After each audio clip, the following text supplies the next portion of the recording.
ధన్యవాదాలు తెలియజేస్తున్నాను.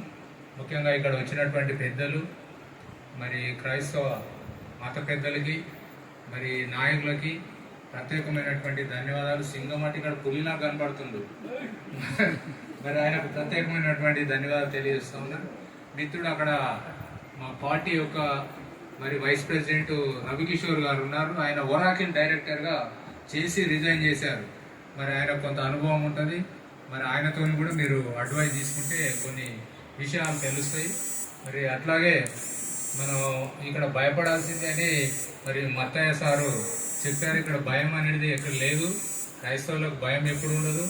అందులోనే డాక్టర్ బాబాసాహెబ్ అంబేద్కర్ ఈ భారతదేశానికి ఒక అమూల్యమైనటువంటి రాజ్యాంగం ఇచ్చారు. ఆ రాజ్యాంగం ద్వారా ఆర్టికల్ 25 నుంచి 25, 26, 27, 28 మరి మత స్వేచ్ఛ అనేది ఇచ్చారు. అదే కాకుండా లిబర్టీ 13, 14 సమానత్వం, లిబర్టీ 15 మరి ఒక ఆర్టికల్ ద్వారా మాట్లాడే హక్కు, మరి 19 ఆర్టికల్ ద్వారా మాట్లాడే హక్కు, ఇవన్నీ ఉపయోగించుకొని ఆర్టికల్ 21 జీవించే హక్కు, ప్రతి పౌరుడు తన యొక్క ఉద్దేశాన్ని మరి ఎక్స్ప్రెషన్ చేసే హక్కు ఆర్టికల్ 14 డాక్టర్ బాబాసాహెబ్ అంబేద్కర్ ఇచ్చారు. మరి ముఖ్యంగా నేను వేదన చెందేది ఏంటంటే క్రైస్తవ సమాజము డాక్టర్ బాబాసాహెబ్ అంబేద్కర్ను ఇంత స్వేచ్ఛను, ఇంత ధైర్యాన్ని, ఇన్ని హక్కుల్ని, ఫండమెంటల్ రైట్స్ని ఇచ్చినటువంటి డాక్టర్ బాబాసాహెబ్ అంబేద్కర్ను ఎప్పుడు కూడా మర్చిపోయి అసలు జ్ఞాప్తి కూడా చేయకపోవడం అనేది ఈ భారతదేశంలో ఉన్నటువంటి క్రైస్తవ సమాజానికి ఒక విచారకరమైనటువంటిది అనేది మీరు గుర్తుపెట్టుకొని మనకు ఒక అమూల్యమైనటువంటి రాజ్యాంగం ఇచ్చారు. రాజ్యాంగంలో మన హక్కుల్ని పొందుపరిచారు. హక్కుల్ని ఉపయోగించుకుంటే మరి ఇట్లాంటి యాప్ను ముందుకు నడిపించడానికి అవకాశం ఉంటుంది.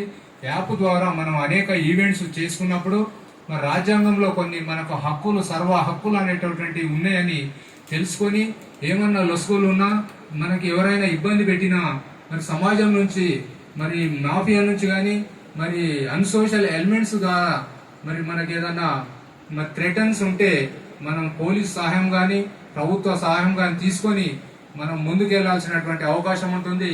దానికి ఎప్పుడు కూడా లీగల్గా నేను మీ అందరికీ అండగా ఉంటాను. మీకు ఏమి ఇబ్బందులు రాకుండా మరి మన ఆర్గనైజేషన్స్ అన్ని జిల్లాల్లో, రాష్ట్ర వ్యాప్తంగా అన్ని జిల్లాల్లో మనకు ఒక లాయర్స్ అనేది ఒక సమూహం ఉంది. ఆ లాయర్స్ మీకు అన్ని ఎవరెవరైతే ఏ జిల్లాలో ఉన్నారో ఆ జిల్లాకు వెళ్ళినప్పుడు ఆ జిల్లాలో మన అడ్వకేట్స్ ఉంటారు. దాదాపు 2500 మంది అడ్వకేట్స్. మన నేషనల్ సమతా లాయర్స్ ఆర్గనైజేషన్ ఉంది, దాని అధ్యక్షుడిని నేను. ఎక్కడ మీరు వెళ్ళినా కూడా అక్కడ మన అడ్వకేట్స్ ఉంటారు. మీరు ఎలాంటి ఇబ్బందులకు గురి కావాల్సిన అవసరం లేదు. ధైర్యంగా మీ యొక్క శక్తిని, మీ యొక్క జ్ఞానాన్ని, మరి మీ యొక్క ఎనర్జీని, మీ యొక్క టాలెంట్ ఈ సమాజానికి అందించి, మరి బైబిల్ వచనమే కాకుండా సామాజికంగా మరి అనేకమైనటువంటి రుగ్మతలు, అనేకమైనటువంటి సమస్యలు ఉన్నాయి. మరి ఇప్పుడు రాబోయే రోజుల్లో మొత్తం ప్రభుత్వ ఉద్యోగాలు నశించి మరి అన్ని ప్రైవేట్ రంగం అయిపోయిన పరిస్థితుల్లో మీకు ఒక అమూల్యమైనటువంటి బాధ్యత ఉంది. క్రైస్తవ సమాజం ఫేస్ చేసే రోజులు చాలా దగ్గరనే ఉన్నాయి. అనేక సమస్యలు ఫేస్ చేసే రోజులు చాలా దగ్గర ఉన్నాయి. ఇంకెక్కువ ఫేస్ చేస్తారు. ఆర్థికంగా దిగజారిపోయే అవకాశాలు ఉంటాయి. కనుక మనం ఒక బిజినెస్ పరంగా ముందుకెళ్లాల్సిన అవసరం ఉన్నదన్నప్పుడు వారి సమాజానికి ఎన్నో కష్టతరమైనటువంటి మరి సమస్యలు ఉత్పన్నమైతే ఆ యొక్క సమస్యలు ఏ విధంగా ఉన్నాయో సమాజం దృష్టికి, ప్రభుత్వ దృష్టికి, పోలీసుల దృష్టికి తీసుకెళ్లాల్సినటువంటి ఒక మహోన్నతమైనటువంటి మీకు ఒక బాధ్యత ఉందని చెప్పేసి మీకు గుర్తు చేస్తూ, ఎవరైనా మీరు ఈ పలాని వార్త వేయొద్దు అని అంటే మీరు ఎట్టి పరిస్థితుల్లో ఎందుకో జరిగితే దేవుణ్ణి విస్మరించినట్టు, సత్యాన్ని విస్మరించినట్టు అవుతుంది. కనుక సత్యము పంతాలేని ప్రదేశం, అది ఎక్కడున్నా శోధించి సాధించి సమాజానికి అందించి అభివృద్ధి కోసం ముందుకు నడపాలి. అప్పుడు మన యాప్ అనేది ఈ ప్రపంచవ్యాప్తంగా తెలుగు సమాజం ఎక్కడ ఉన్నా అది ముందు ఉంటుందని చెప్పేసి, దానికి మీకు అండగా ఉంటానని చెప్పేసి ఈ సందర్భంగా తెలియజేస్తూ, మరి సార్ కూడా రాష్ట్ర నగర vice president, Bahujan Republican Socialist Party president కూడా నేను, దానికి ఆయన నగర వైస్ ప్రెసిడెంట్ కూడా ఉన్నారు.